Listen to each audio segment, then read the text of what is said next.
அந்த அறிவிப்பால் அன்ப தருவாளே சின்ன அறிவிப்பும் இன்று சுடுவாளே நீயும் தும்மிடி தும்மிடி ஆயுசு நூறாக என் உயிர் உன்னோட பத்திர சொத்தாக என் பார்வை உன்னோடு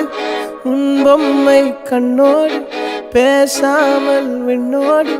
நாம் மிதந்து போவோம் காதாரா அடியாளோ நான் தாங்க